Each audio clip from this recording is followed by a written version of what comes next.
Nintendo Directs, they're kind of like black holes. They absorb all of the attention, all of the forum posts, all of the tweets, all of the YouTube videos for quite some time, before, during, and after the presentation. And rightfully so, because they usually have a boatload of stuff, and this Direct was no different with a ton of announcements, hopefully at least a little something for everybody, but that didn't stop companies from announcing Switch games. So today I'm bringing you 7 exciting new Switch games that were not a part of the Direct, and that you might have missed. What's going on, everybody? It's Zach from SwitchForce. Today's video is sponsored by Perfect World, who came to me and said, "Hey Zach, we've got a new game for you." And I said, "Oh really? Who made it?" And they said, "Guess what? It's Panic Button." And I said, "Okay, sign me up." And they said, "Cool, it's Torchlight II," which actually released right before the Direct and is available now for 20 bucks. And it's made by Panic Button, which means it is made by masters, because Panic Button is kind of a misnomer. I never press the panic button when I hear that they're on board. In fact, I press the "oh my goodness, all is well, I cannot wait for this port" button. They just always make these games sing. And Torchlight 2 is no different. They've reworked the UI, they've tightened the controls, they've thrown in a unicorn pet, and the game runs marvelously at 60 frames per second, 4-player online co-op. It is a ton of fun for your loot and action, and I love how customizable the characters are from the get-go.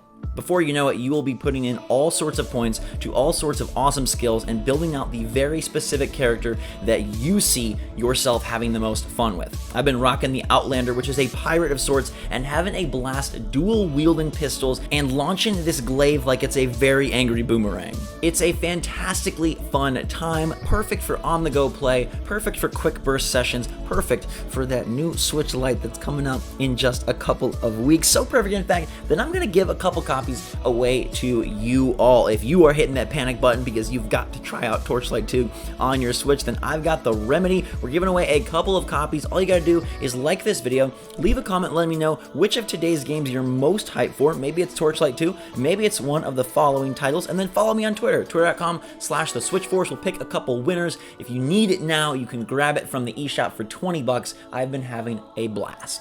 So that's a fun one that is available now you might have missed, but I'm shocked this next title didn't hit the Direct. Speedrunners is one of the best local multiplayer games of the forever. I think that thing is so fantastically fun. It has elicited so many yells, screams, and runs around the room from me and my brothers that I cannot wait to have it on the Switch, and it's finally happening. We don't have a date yet, but they say it's coming soon. Tiny Build posted the official confirmation on their Twitter page with an awesome Joy-Con infused GIF, and if an earlier interesting email exchange is any indication, the game should cost $15. Now, I'm shocked this wasn't a part of the Direct, because Tiny Build has a long history with the eShop, and Speedrunners seems like it would have been the perfect title for a surprise drop. Those honors went to Kirby and Deadly Premonition, but maybe Speedrunners gets the shine next time around. Either way, I hope this one hits soon, because it is the perfect title for everybody in the same room action. You gotta get everybody lined up, you gotta put something at stake,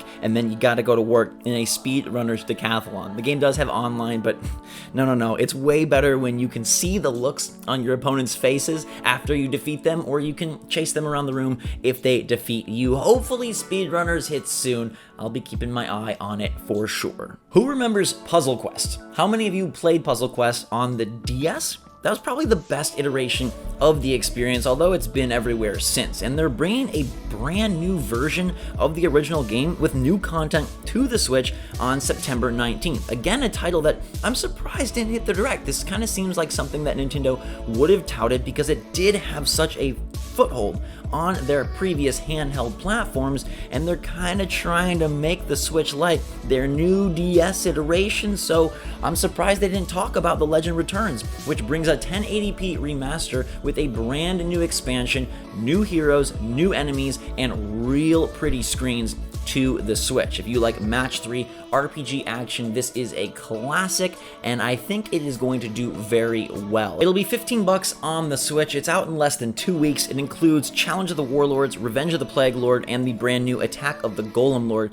expansion. And whether you're a former player looking to rekindle the magic, or a brand new player wanting to explore a classic, I'm shocked it wasn't at the Direct, because it went totally under the radar, a super stealth announcement that I think is a super important one still for September.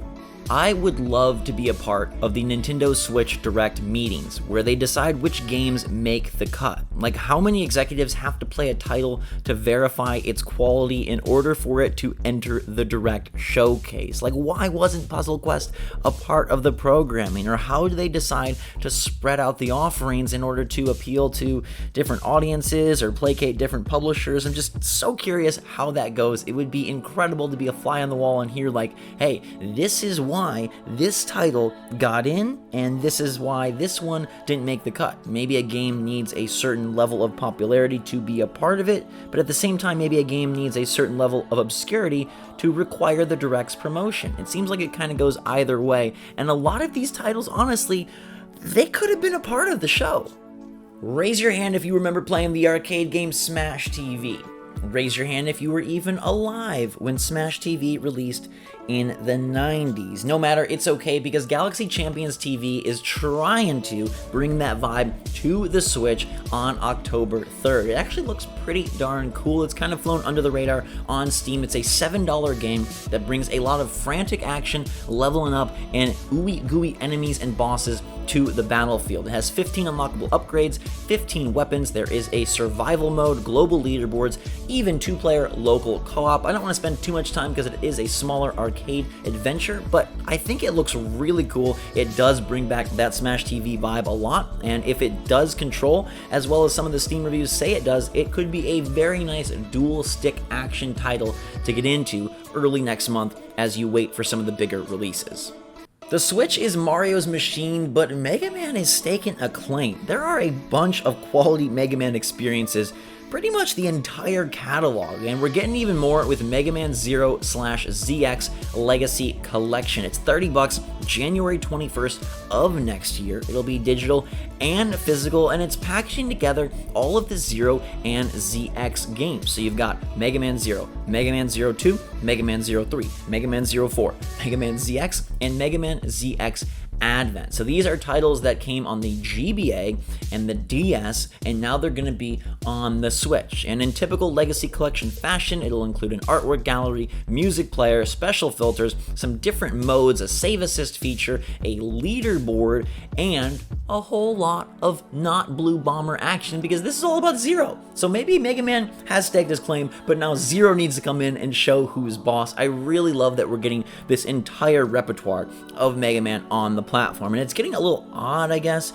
because the NES app and now the SNES app are out there for Nintendo Switch Online paying members, and maybe some of these titles should have just been a part of that, but no matter, these are really well done. They're not that expensive, and honestly, they go on sale very often, so I won't be surprised to see 0ZX Legacy Collection drop from that $30 price down to $15 or $20 relatively soon. But if you're eager for it, it'll be out in a couple of months, one of the first titles to hit next year, January 21st. Here's a trio of games that actually did hit the Direct, just not in every region, because Dragon Quest 1, 2, and 3 were all a part of the Japanese Direct last week. They just didn't make it to the West, but maybe the games will.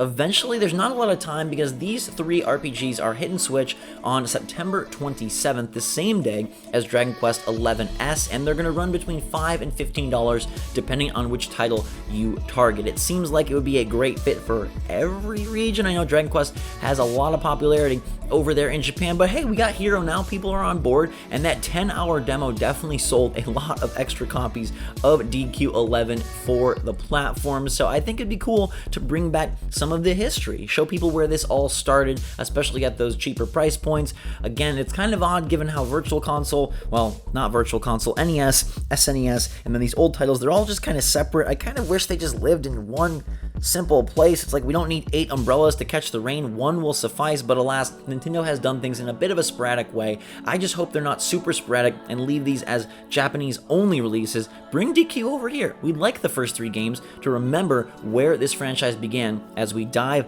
headfirst into DQ11 at the end of the month. Ooh, yes, I've saved this for last because I have insane affinity for Disney, and somehow they're just like bringing back my favorites. They kind of butchered them with the live-action versions this year, but Aladdin and Lion King are my 2 top Disney movies, and they're coming in a combo pack to Switch. This one you probably have heard about, but I just want to give you my take because I think it's very, very neat. It'll be a $30 release, a physical release, that is just called Aladdin and the Lion King. Well, it's called Disney Classic Games Aladdin and the Lion King, or maybe it's the Loin King, depending on how they decided to typo things today, but alas, it's very cool to see my two favorite Disney movies just smushed together on a video game in 2019, so it's bringing back all of the versions. You've got the Sega Genesis, Game Boy, and Super Game Boy versions of both titles, and then the SNES version of The Lion King, plus upscaled graphics, customizable controls, special filters for visual enhancement, as well as a rewind feature and a whole bunch of behind-the-scenes assets, including interviews, art gallery, and music tracks. Now, part of me wishes they would have remastered this thing, especially for $30. It's kind of a compilation of sorts, which I get the price point, but again, it gets weird when so many of these titles could have just been a part of an SNES Virtual Console. No matter, I love these games and I'm going to probably go in on them even at that price point. Aladdin is a gem, and my girlfriend has a lot of affinity for The Lion King from Super Nintendo as well, so we're going to be playing them on October 29th, coming out pretty soon. Another nice little under-the-radar release for Switch, whose fall is really filled out, not only from first party, not only from indie, but from some of these kind of mid-tier titles as well, which is something I love to see. I love a variety of games at different price points, different genres, and different depths of experience. It's just great to see this system and its library continue to expand and flourish. So definitely let me know in the comments down below